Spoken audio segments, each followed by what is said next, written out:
Au nom du Père, du Fils et du Saint-Esprit. Amen. Que la paix et l'amour de notre Seigneur Jésus-Christ soient toujours avec nous, mes frères et mes sœurs, dans la foi chrétienne. Je suis plongé dans une joie divine, une allégresse mariale.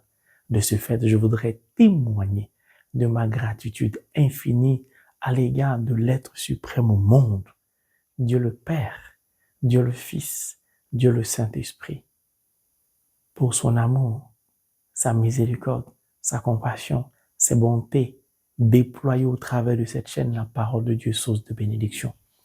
Mon frère, ma sœur, Dieu a opéré le miracle dans la vie d'une personne abonnée à partir de 10 Bibles, c'est-à-dire Holy Bible, the Word of God. Cette personne abonnée écoutait l'enseignement précédent dont le titre est « Comprendre Dieu pour vaincre le diable ». En écoutant cet enseignement, cette personne abonnée a été traversée par la puissance de l'Esprit Saint. Au soir de cet enseignement, alors que cette personne souffrait terriblement d'une maladie, elle a été totalement guérie. Plongée dans une joie divine, elle m'a fait parvenir un message pour exprimer sa joie et sa reconnaissance à l'égard de la parole de Dieu, the Bible, Holy Bible, the Word of God. Elle a insisté pour témoigner, pour dire un grand et infiniment merci à Jésus-Christ de Nazareth, mon maître à penser. Mon frère, ma sœur, ce que cette personne a vécu au travers de la parole de Dieu, toi aussi, tu peux vivre la même chose, voire vivre au-delà de ce qu'elle a vécu. C'est pourquoi je voudrais te prier d'inviter toutes les personnes malades que tu connais à suivre les enseignements au travers de cette chaîne. Car en écoutant simplement Holy Bible, the Word of God, la parole de Dieu, le miracle s'est produit dans la vie de cette personne abonnée. Mon frère, ma soeur, que tu sois abonné ou pas, ce n'est pas ce qui est important. Ce qui est important, c'est que tu écoutes la parole de Dieu qui est proclamée sur cette chaîne. Si tu es convaincu, tu t'abonnes. Qu'il y ait 1 million d'abonnés, pour moi, ce n'est pas l'essentiel. Mais s'il y a 1 million de personnes qui ont écouté la parole de Dieu, le monde va changer. C'est pourquoi je suis très joyeux, car Dieu l'avait annoncé. Bientôt, vous allez entendre, constater, voir des miracles se produire au travers de cette chaîne, simplement en écoutant la parole de Dieu. Mon frère, ma soeur, si tu connais quelqu'un qui est malade, porte-lui la bonne nouvelle. Je vous ai dit, je suis revenu de Paris-Monial. Ma vie ne sera plus pareille. Si ma vie n'est plus pareille, l'œuvre de Dieu, la mission que Dieu nous a confiée ne sera plus pareille. Donc, merci. Merci d'être fidèle à la parole de Dieu au travers de cette chaîne. Et non, frère Marie, je ne peux pas vous sauver, je suis charnel. Mais rempli de la présence du Christ, je deviens un instrument à la gloire de Dieu le Père, le Créateur de l'univers invisible et visible. Père, béni est ton Saint-Nom pour le miracle de guérison opéré dans la vie de cette personne. Merci au Seigneur, merci à l'Esprit Saint, merci à toute la cour céleste, à ma marine spirituelle, l'Immaculée Conception. Mon frère, ma sœur, je suis aussi très joyeux parce que je me trouve présentement en compagnie de ma très chère sœur qui est à mes côtés, la sœur Marie-Madeleine de Jésus-Christ de Nazareth. Nous avions un rendez-vous de travail en Allemagne, puis nous avions prévu un pèlerinage ensemble. C'est pourquoi je me trouve présentement en Allemagne. Et avant que nous puissions partir en pèlerinage dans un autre pays européen pour visiter 2 endroits très importants pour nous, elle a tenu à me faire une surprise, une très belle surprise qui m'a beaucoup touché, pour laquelle je voudrais encore témoigner de ma gratitude à Dieu, le Père, le Fils et le Saint-Esprit, pour ce qu'il me donne de vivre, car pour moi, c'est une continuité de parélimonial. Quand on a baigné dans le cœur sacré de Jésus-Christ, débordant d'amour, le Seigneur ne s'arrête plus. Il vous donne d'emprunter le chemin de la sainteté. D'ailleurs, j'avais reçu il y a quelques semaines un message de Jésus-Christ en personne via une personne abonnée. Au travers de cette personne, le Seigneur m'invitait à une vie de sainteté, à la miséricorde divine, parce qu'il a un projet pour moi. Et voici qu'il me conduit sur le chemin de la sainteté à préparer le monial.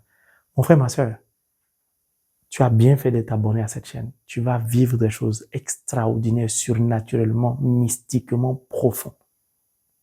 Alors la sœur Marie-Madeleine, qui dès les débuts de la création de cette chaîne, a toujours été là. Subtilement, elle a écouté en profondeur mes prêches, elle a compris mon amour pour les moines. Avant donc que nous puissions commencer à travailler, effectuer notre pèlerinage en dehors de l'Allemagne, elle est venue me chercher à l'aéroport sans me dire notre destination. Je me suis laissé conduire comme je me laisse conduire par le Saint-Esprit, bien sûr en lui faisant confiance, puisque quand même j'ai laissé ma famille là-bas. Nous avons pris la direction d'un monastère. Le monastère s'appelle Maria Lach. Si je ne prononce pas bien en allemand, désolé, mais ma très chère sœur hausse de la tête en me disant j'ai bien prononcé Dankeschön, Marie-Madeleine. Un monastère au cœur de la verdure. Un monastère qui, dès notre arrivée, nous a accueillis 6 minutes après avec une prière des moines dans une très belle église. Le silence était de mise et je me suis retrouvé dans un confort spirituel indescriptible. La sœur Marie-Madeleine ne s'est pas arrêtée là. Pour une surprise, franchement, elle m'a touché, spirituellement parlant. Elle est partie négocier avec les moines pour que je puisse partager un repas avec eux. Les moines ont accepté, bien sûr, mais cependant, les places étaient déjà occupées. Et le moine a demandé à ceux qui étaient programmés à partager un repas avec eux que je venais des États-Unis. Mais bien sûr, il a parlé en allemand, il a traduit pour moi. Sinon, franchement, j'étais perdu.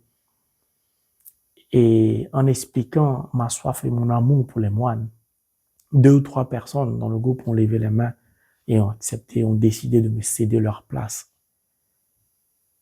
Comblé de joie, avec le sourire du moine qui m'accompagnait, j'ai été invité à rejoindre le réfectoire des moines avec qui nous avons partagé non seulement un repas physique, mais aussi un repas spirituel. Car quand on mange avec les moines, quand on vit avec les moines, même en mangeant la nourriture physique, il y a un moine qui lit l'évangile du jour pendant qu'on mange. Donc je me suis abreuvé doublement. Ça dit, depuis le parélimonial, ça ne s'arrête plus. Mon frère, ma sœur, je suis un saint. Saint Paul dit, nous devons vivre dans la sainteté. Saint Paul nous appelle à la sainteté parce qu'il a expérimenté la sainteté que le Christ lui a demandé de suivre. Mon frère, ma sœur, j'ai été vraiment et je suis vraiment touché par ce geste. Et le monsieur qui m'a cédé sa place est revenu encore nous voir. Il a dit à la sœur Marie-Madeleine qu'il me cédait encore sa place pour le déjeuner le lendemain. Ainsi de suite.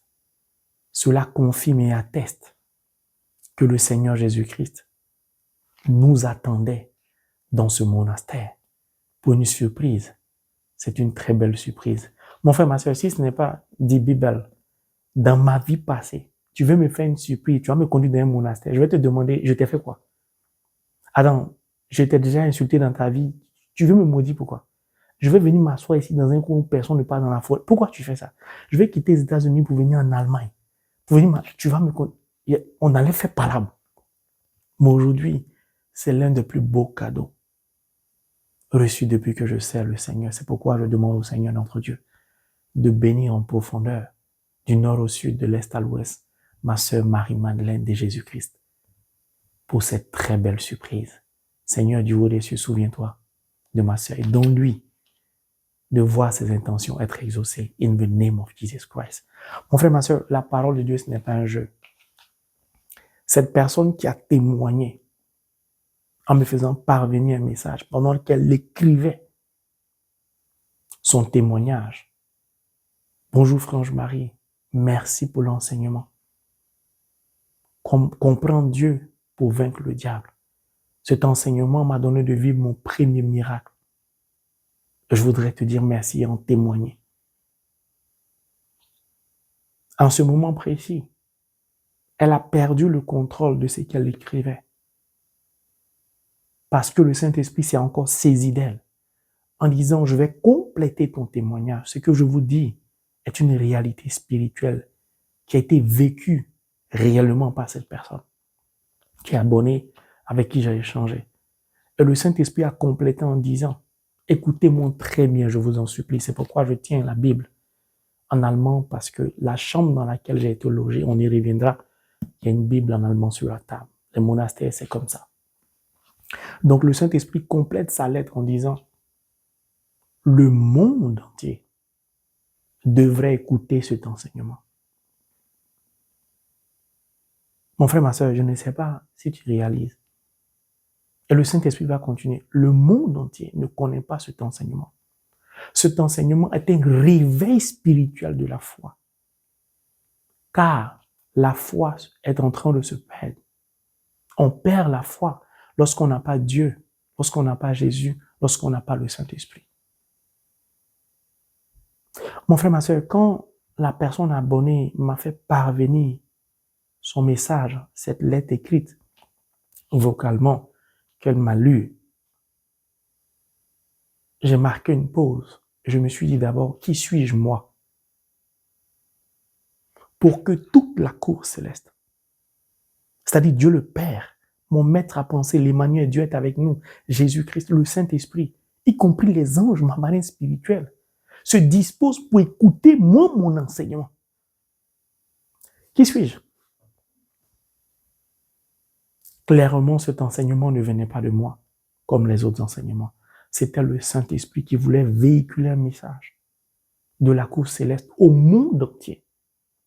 Si le Seigneur Jésus dit, le monde devrait écouter cet enseignement, que cet enseignement est un réveil spirituel de la foi pour le monde entier, ce n'est pas rien.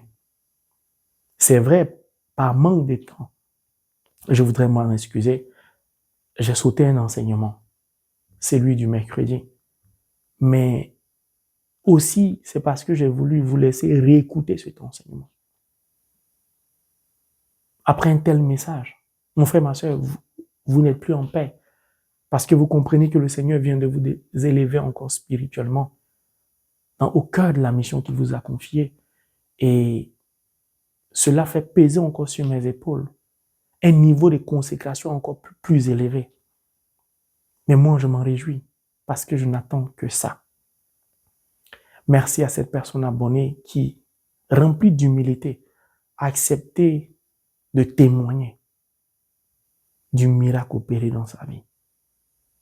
Merci. Merci à toutes ces personnes qui ont été touchées, qui ont été visitées. Et il y a aussi des personnes qui continuent de regarder les enseignements concernant les 40 jours de marche que le Seigneur Jésus-Christ visite. Je suis moi-même surpris. Or, c'est la raison pour laquelle je suis venu en Allemagne pour travailler, pour que nous puissions avancer sur l'écriture du livre des 40 jours de marche avec le Seigneur Jésus-Christ. Et comme avec mon maître à penser, il n'y a pas de hasard, en dépit des soubresauts du menteur de l'arnaqueur qui a voulu fatiguer ma sœur Marie-Madeleine, qui a voulu me faire une surprise, la chambre qui m'est réservée dans ce monastère porte le numéro 3. Le 3 qui signifie la Trinité, mais aussi la miséricorde divine. Dieu me dit directement, tout comme pour les disciples devenus apôtres, que j'ai besoin de sa miséricorde pour entrer dans la sainteté définitivement. Mon frère, ma soeur, sans la miséricorde de Dieu, il n'existerait aucun saint sur cette terre, encore moins dans les cieux. Dieu me donne déjà de comprendre que mon nom est inscrit là-bas. Pour cela, je dois emprunter le chemin de la sainteté. Pas la sainteté que je manifestais avant, un autre niveau de sainteté. Et je me réjouis pour cela, car peut-être bientôt je serai comme Padre Pio, je vais vivre la lévitation, parce que je suis un amoureux fou de Di Bébal. Même mon allemand commence à s'améliorer. Puis, la chambre attribuée à la sœur Marie-Madeleine porte le numéro 9, qui signifie sa nouvelle naissance dans la sainteté. Dieu l'élève aussi à un autre niveau et l'invite à demeurer dans la sainteté. Parce que le chiffre 9, c'est le chiffre de la maternité. Nos chambres n'ont pas été attribuées au hasard. C'était le Saint-Esprit qui avait arrêté cela pour nous. Mon cœur est dans la joie.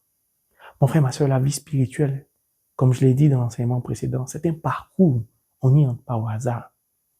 Sur ce parcours-là, le Seigneur va disposer les choses de sorte à ce que votre élévation spirituelle devienne une réalité.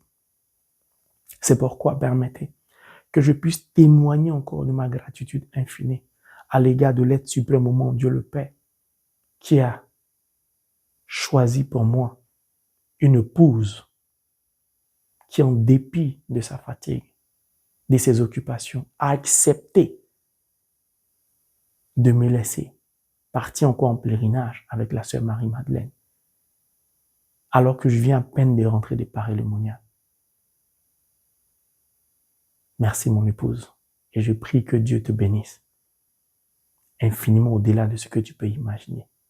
Et je prie que l'intention pour laquelle ces 2 jours nous nous sommes promenés, nous avons effectué notre pèlerinage en couple et en famille, cette intention qui te tient à cœur, si Dieu entend la voix de son serviteur, qu'il te comble au nom de Jésus, afin que ton intention devienne exaucement pour la gloire du nom de Dieu le Père. Car l'intention de ma femme a pour but de me permettre de mieux travailler pour Dieu. D'ailleurs, je voudrais encore dire grand merci à Dieu. Et dire encore merci à ma femme. Et dire encore un grand merci à ma marraine spirituelle. Parce que cet enfant qui vient de naître, Murray, je me suis rendu en Floride, Notre-Dame de la Leche, pour prier pour les abonnés qui avaient des difficultés à enfanter. Et par l'intercession de la Vierge Marie, des miracles sont en cours. C'est-à-dire des grossesses sont en cours. Et j'ai porté aussi l'intention de mon couple, de ma famille, comme Josué a dit, as for me and I will serve the Lord, ma famille et moi nous servirons l'Éternel. J'ai demandé au Seigneur de faire abonder dans le corps, le temple de mon épouse, dans le tabernacle de mon épouse, parce que nous sommes mariés à l'Église. Nous sommes un, unis au Christ. Nous sommes donc un tabernacle vivant. Or, le tabernacle, c'est la source d'eau vive. De faire abonder le lait, afin que tous ces enfants qui sont en carence, qui sont nés prématurés, comme nous l'avions fait quand la princesse est née, que le lait là se décuple en elle, pour que nous puissions donner ce lait à un hôpital via une association pour secourir les enfants pauvres. Mon frère, ma soeur, il y a des prières, il ne faut pas adresser à Dieu. Ma femme vient d'accoucher. Le lait qui sort de ses seins, qu'on obéit d'appuyer pour que ça s'arrête. C'est-à-dire, en 2 mois, on a donné une quantité inimaginable qui a dépassé pour la princesse tout le nom, les 9 mois qu'on a donné en l'air. En 2 mois, on a réussi à dépasser les 9 mois de la quantité. Et avant que je monte dans l'avion, l'association est venue chercher le lait. C'était tellement beaucoup, tellement lourd, que ma femme m'a regardé. On a commencé à verser là. On était tellement joyeux de voir que toute l'abondance va servir à des enfants. J'en ai les larmes aux yeux parce que on a vidé notre congélateur. On pouvait même plus acheter de la nourriture pour stocker parce que le lait avait inondé le congélateur. Mais ma femme n'arrêtait pas de mettre le lait. Je la regardais, je dis non, mon frère, faut laisser Dieu va choisir ta femme. Quand Dieu a choisi pour toi, c'est chic d'être. Que Dieu te bénisse, mon épouse. Et merci à la Vierge Marie, Notre-Dame de la Leche, qui est restée fidèle aux enfants de Dieu que nous sommes. Que Dieu bénisse ce lait afin que tous ces enfants en carence puisse retrouver la guérison. In the name of Jesus Christ. Merci encore ma femme. Merci, je vais prier Dieu encore pour que... Vous savez, ma femme est tombée enceinte passée. Quand on faisait le cheminement pour avoir des enfants, on a posé aussi des actions prophétiques. Parce qu'un enfant est un cadeau de Dieu, est un don de Dieu, ne nous appartient pas. Mais cet enfant qui est un cadeau doit aussi être une source de bénédiction pour d'autres enfants. Parce que Jésus est né, il est une source de bénédiction pour nous. Faut pas donner n'importe quel nom à ton enfant. Depuis, on a donné le nom de Mary. Elle n'a pas voulu venir, elle est venue naturelle. C'est-à-dire qu'avec elle, tout va vite. Les gens même qui envoient des cadeaux pour Mary, ils sont bénis. Dès qu'ils envoient, ils sont... C'est-à-dire, nous, on regarde l'enfant, on dit, ma femme, on a qu'à faire, on va mettre en route encore. Parce que là, on va inonder les hôpitaux de lait. Puis là, les gens seront bénis aussi. Vous savez, les enfants, quand ils naissent, ils sont bébés. Ils ne sont pas encore dans le monde physique. Ils sont toujours dans le monde surnaturel. Et ces enfants intercèdent. On ne le sait pas. Mais ce sont les saints. Avant que le monde les sature. Ah oui. Donc, quand je prends ma fille Mary, je prie pour les abonnés qui n'arrivent pas à enfanter. Bref, il y a tant de choses à dire. C'est ce que j'ai voulu partager avec vous. Et je suis vraiment comblé et je ne cesserai jamais de dire merci à ma sœur Marie-Madeleine. Et je voudrais vous annoncer aussi officiellement qu'elle a été désignée par le Saint-Esprit, confirmée via le Saint-Esprit par mon épouse, que la sœur Marie-Madeleine sera l'administratrice du groupe de prière Jéricho. C'est elle qui va partager les informations pour le groupe de prière Jéricho. Et il n'y a pas de hasard. J'arrive au moment où c'est la fête des saints. Avec Dieu, il n'y a pas, je dis il n'y a pas de, Dieu m'appelle à la sainteté.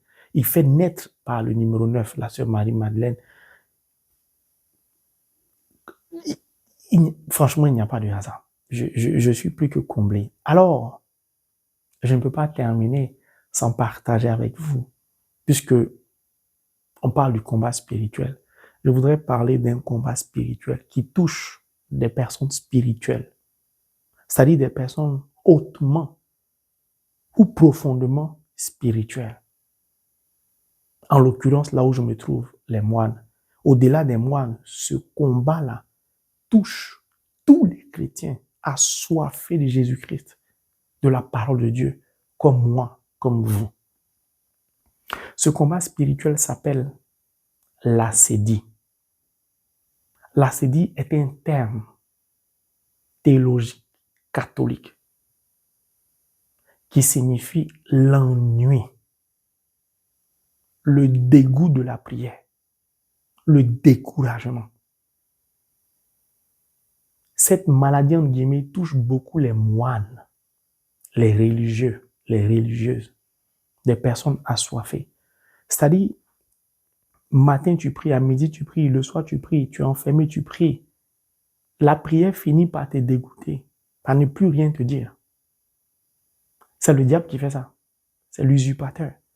Il te pousse dans un retranchement et tu te sens tellement seul que tu commences à souffrir du poids de la solitude. Pourtant, dans un monastère, on vit en communauté. Même si quand on mange, on ne se parle pas, on parle avec des gestes.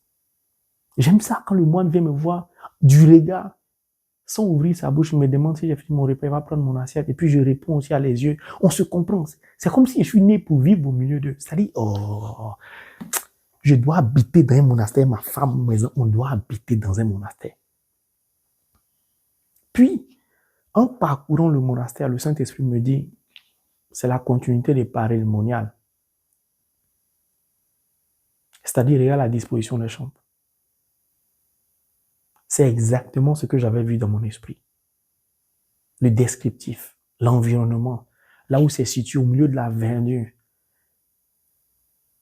Dieu me... Oh, on se rapproche, mon frère, ma soeur. On se rapproche. On est plus loin. On est plus loin. Alors, là, c'est dit. Je viens d'en donner la définition. C'est un combat silencieux violent. Je vais partager ce qui s'est passé dans un monastère avec vous. Je terminerai par là. Un homme est venu assister à une messe au cœur d'un monastère. Il a assisté à une belle célébration eucharistique. Un prêtre moine a animé la messe hautement, spirituellement profond. Cet homme qui est venu de l'extérieur, parce que de l'extérieur, on peut participer à la célébration eucharistique au cœur de l'église où la basilique se trouve dans un monastère. Touché par la profondeur de l'homélie du prêtre, de ce moine, à la fin de la messe, il a tenu à rencontrer le célébrant, qui malheureusement s'était retiré. Donc il s'est approché d'un autre moine qui s'avérait être le supérieur hiérarchique du célébrant et lui a exprimé son désir de parler au célébrant sans savoir que c'était son supérieur hiérarchique. Et il lui a dit, est-ce qu'il y a un problème? Il est déjà parti. Est-ce qu'il y a une commission, un message? Et cet homme qui est venu de l'extérieur a exprimé à l'autre moine qui était en face de lui sa joie d'avoir participé à une belle célébration eucharistique qui l'a profondément touché. Et c'est ce qu'il tenait à dire aux célébrants de la messe. Et la réponse du supérieur hiérarchique nous emmène ou doit nous emmener chacun à réfléchir et à rester humble sans nous taper la poitrine. Le moine lui a répondu, prie pour le célébrant, car au moment où il célèbre la messe, il est en train de perdre la foi. Il veut sortir du monastère pour retrouver une vie civile. L'homme était scandalisé.